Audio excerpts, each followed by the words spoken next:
আসসালামু আলাইকুম বন্ধুরা, খাওয়ানোর একটা চ্যানেলে আপনাদের স্বাগতম। আজকে আপনাদের জন্য একটি পাকিস্তানি অথেন্টিক রেসিপি তৈরি করে দেখাবো। এর নাম হচ্ছে নামকিন গোশত। এটা বিফ দিয়ে তৈরি করা। এটার অথেন্টিক এই কারণে বললাম যে বিভিন্ন চ্যানেল বিভিন্ন জায়গায় দেখবেন যে এর মধ্যে টমেটো দেয়, কাঁচামরিচ দিচ্ছে, আদা রসুন পেঁয়াজ দিচ্ছে, কেউ গোলমরিচ দিচ্ছে। আসলে এগুলি কিচ্ছু হয় না। যেহেতু এটা পেশাওয়ারি ডিশ এবং আমার একজন বস ছিলেন যার আন্ডারে আগে আমি জব করতাম, তার নাম হচ্ছে জাওয়াদ খান। উনি পেশাওয়ার থেকে ওনাদের বাসায় যেভাবে তৈরি হতো আমি ঠিক সেমভাবে আপনাদের করে দেখাবো। এখানে কিচ্ছু লাগবে না। আমরা নিয়েছি 1.5 কেজি গরুর মাংস, চর্বি সহটা দেখবেন, কারণ আপনাকে এখানে তেল ইউজ করবেন না, চর্বিটাই তেল হিসেবে কাজ করবে।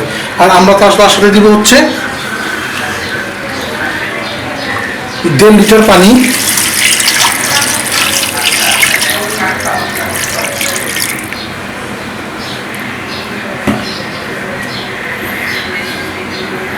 পরিমাণ মতো লবণ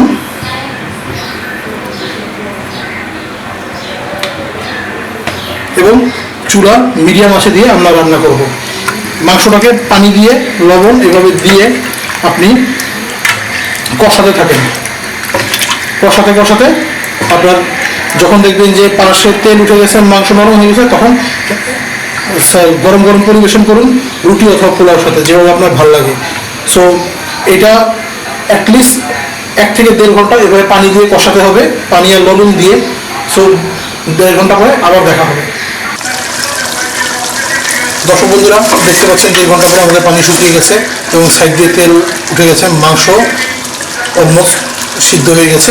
সো আমরা 10 মিনিট রেখে নামিয়ে ফেলবো। আশা রাখি আপনারা এই রেসিপিটি বাসায় ট্রাই করবেন, একদম সহজ।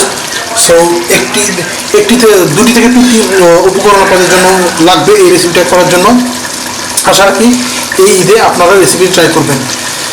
ভিডিওটি ভালো লাগলে আপনারা সাবস্ক্রাইব করবেন, লাইক দিবেন, শেয়ার করবেন এবং নোটিফিকেশন বেল অন করে দিবেন, যাতে নতুন নতুন আরও ভিডিও দেখতে পারেন।